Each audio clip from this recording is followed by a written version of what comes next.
underway for less than 30 days, 28 days, something of that nature, as Ron stated. And we in the submarine force, we were usually underway for substantially long periods. The longest patrol that I ever went on was 108 days submerged without servicing. So we didn't have the worry of having to write off or let anybody correspond with us. And it was very important. They didn't know where we were going or what we were doing. And a few of us at the command level, why we knew where we were going, what we were doing, but we didn't share that usually with the crew until we were on our way back home. We tell them then where they'd been, what they'd done, and they were all sworn to secrecy that they couldn't tell a thing.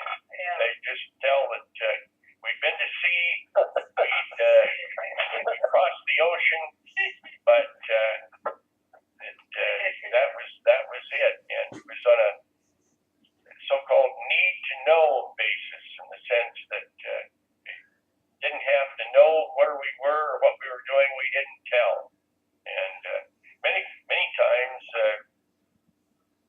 submarines particularly don't know where they're going or what they're doing until they are at sea, and then the captain is given a package which he opens together with the operations officer and the exec second in command, and then they decide where they're going. But they many times are given the packet and told that this is not to be opened until you have adjacent to the ship the sea buoy, and then it'll tell you which way we're going, north, south, east, wherever. But we don't know where we're going or what we're doing until we are there on our way, and that's all a part of the security system, because it's so important. If the opposition knows where you are and what you're doing, why they can plan accordingly. And the foes of the United States have many resources that are ready to oppose us and get us literally in harm's way. So that you talk once about an Indian group that had a code that saved America. Yes. In a certain instance because of that code. Yes, those were Navajos, and the Navajo code was and is the most difficult language to penetrate and translate. And those Navajos were particularly enlisted and sworn into the Marine Corps, and they were put on the front lines with reference to our commitments in Guadalcanal and Saipan and other places in the Pacific. And the Japanese were never able to break the Navajo code, which was in a cipher that just couldn't seem to be gotten. The code and cipher is just so critical. It's a matter where the Germans had a cipher machine that was far superior to ours in every way. The British, during World War II, towards the end of the war, were able to get the cipher, and they got it off a German submarine. And the fact that we had it didn't come out until the war was over for many years. But that cipher saved and helped us so much. It's a great help to know what the enemy is doing and breaking the code. And in the Navy also, our U.S. Navy, why we had people that were trying to break the Japanese code. We were successful in that just before the Battle of Midway. And the matter of fact, the gentleman that did it was a college professor. He'd been a submarine officer, and he couldn't pass the physical, but he was in Pearl Harbor and worked night and day. If you ever get the chance, see the movie Midway. And Midway is the story of our battle in the Pacific, and this particular college professor who come back into the Navy, he'd done, I think, 12 or 15 years when his back went out,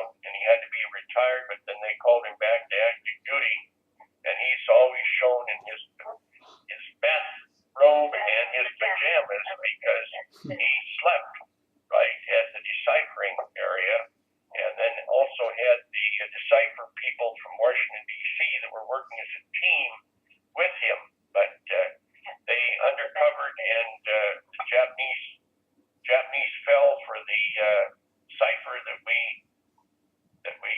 sent over, shown in the movie, and then the Japanese language came back that yes, Midway was the spot.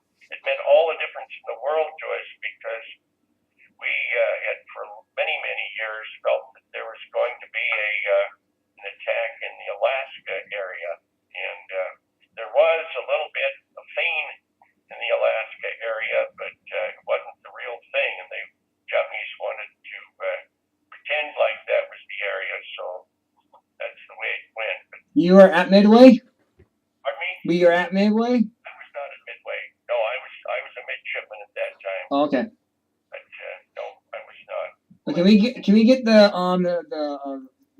Army personnel who actually was in Patton's Army again? Like we have, we like to get more about his experience. Jordan Cohen. Jordan Cohen, yeah, great. Jordan. And he was the one who was that. Yeah. You still there, Laura? Yes, I'm here, and it's just such a privilege for me to hear from these gentlemen. I'm just thrilled. Thank you so much for inviting me. You're welcome. Thank you, and thank you so much for listening. Yeah. We're glad to have such a wonderful listener. Thank you for calling. Yep. Well, we have, this has been fascinating. I did. Time do we still have? We have time. I did write a poem that I think is very apropos, and what I'm trying to do. This is Jordan, the Patton Army's man. Patton Army man. Yes, I'm the Patton Army man. What I'm trying to do is encourage veterans, people in the service, to relate their experiences and record them, because today you're here, tomorrow you're gone. That's right. And I love to write poetry, and may I read this, please? Yes, please. Because at the age of 80, I wrote my life story, and had it very fascinating, and I gave it to all my family and friends. And if I drop dead right this minute, they know all about me and what I went through, and know that life is not a bed of roses all the time. Here's the poem. Life is a fleeting bird like a fleeting bird in flight, similar to the leading deer, so swift to disappear. One's memory and fondest recollections too soon disappear. Loved ones know not the treasures we behold. Some happy ones, others pierce our heart and soul. Perhaps from our experiences, a lesson will be learned. Not all is smooth along the way. By a written word recorded today, we will help dear ones find their way. Unlike stocks, bonds, and things, recorded memories of our life among our most treasured possessions may be cherished best of all. Well, that's beautiful. That's beautiful. And that's why we're doing this program, because as I said before, we've seen pictures of people. We have seen their names, but hearing their voices is so important.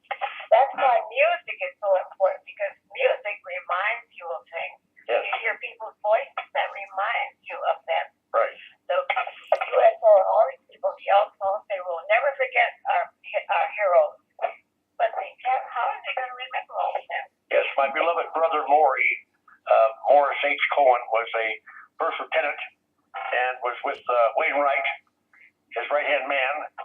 He was in the ground force of the Air Force. It was shot out, and then he was put to the big guns, and then he was, when Corridor fell, he fought in the jungle and was captured and killed on a hell ship.